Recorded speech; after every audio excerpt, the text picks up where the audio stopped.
Every day, roughly 170,000 people die, and after that, there's nothing. No restart, nothing. But what if there was? What if, at the end of the road, you got a button to go back, but this time you carry a lifetime worth of memories and knowledge with you. You know exactly how it felt to grow up, to make mistakes, to lose moments you can never get back. Everyone would always use this to its highest potential. We'd never make a mistake, we'd never mess up, we'd never hurt anyone. But here's a twist. What if those mistakes that you were so eager to erase were the very things that made you wiser? Think about every wrong turn, the friendship that ended badly, the exam you failed, the chance you didn't take, the week you spent doing nothing meaningful instead of doing doom scrolling instead of doing anything meaningful, like studying or simply spending a productive afternoon. In the moment of realization, those feel like failures. They're proof that you're not good enough. But look closer. Every single one of those moments taught you something that a perfect life never could. You learned what actually matters. You learned how to react to certain situations. You learned how to stay and survive embarrassment, heartbreak, and any emotion a perfect life could give you. So, let's restart and let's set the clocks back. We go to childhood, growing up again, surrounded by friends and family, reliving the times we missed the most in our life. No deadlines, no emails, no due dates, endless afternoons, and knowing that tomorrow would always come.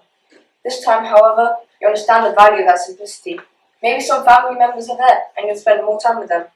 And maybe you'll make the small moments that you treasure up to now last just a little bit longer. Then further up the years, you begin to start the real life, teen years. You used to have to start forming your life, job application, university applications, and how you spend your time. All that in the limited time we have in life. One mistake under all that stress and pressure could mess up your entire future. So, what would you do with a restart? What would you do differently?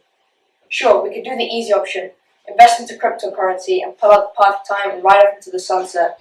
But let's push the idea to the side and let's scale it down a little bit to our small bubble. The people we see every day, places we go to, our everyday habits. And once we scale it down, we look at the routine. What are the small habits that you're not proud of, whether it be mindless doom scrolling or just eating junk? It affected lifetime, day by day, week by week, year by year. And after that, you realize that these things begin to stack up. And just like they stack up, they can fall easily. So, how can we resolve this? Not by making drastic changes all at once, but just by taking small steps. If tiny habits have the ability to subtly steer our lives in the wrong direction, they also have the ability to push in the right direction. So we begin to build these small habits. This could be as simple as establishing a rule, like no phone while studying, or just choosing a minute of reflection instead of pretending that everything's okay. These adjustments may seem useless or insignificant at the time. They can make the difference between a life that simply just happened to you or a life that you're truly proud to lead. And something else becomes visible when we recognize the lessons that our mistakes can teach us. And when we look at our time, we begin to see something a lot larger.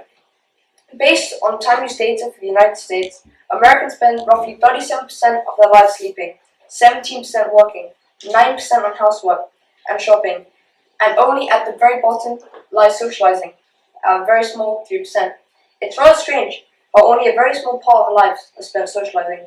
And what makes it feel strange is that that tiny slice is what we remember the most. It's not the hours that we spent studying or scrolling, but it's the small inside jokes, the late night conversations, the shared experiences that take up this very small percent.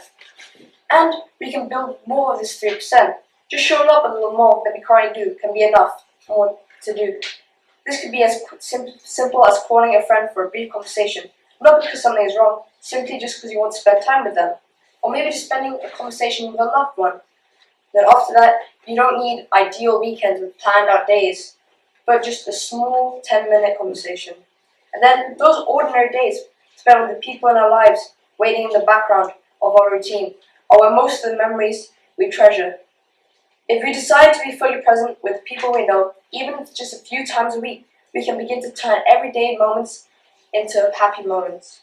So, I leave you with something.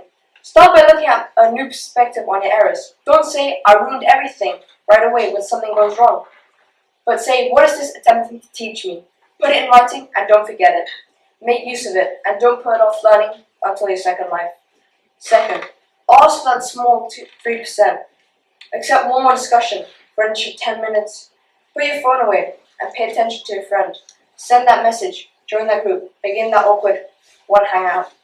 So, if you did get the restart option, maybe the first thing you do is try to right your wrongs. You'd study harder, choose wiser, plan further. But I think eventually you discover something a lot more monumental. You wouldn't use your second life to raise your mistakes. You'd spend more time on what actually matters. You chase more of those 3% moments. And here's the good news. You don't have to die and restart to do that. We keep imagining this magical button at the end that takes us back. But this button, it doesn't take you back years. It just puts you forward differently. With each morning that you wake up, you get a small restart. So think, what do I want my life to feel like when I look back? Every mistake you make is not a sign that you're failing. It's data. It's feedback. It's a message saying, next time, try this instead. Instead of seeing things and mistakes as proof that you're not enough. What if you saw them as the exact things that made you wiser? The exact things that prepared you for better choices? And you don't need a massive restart to change your life.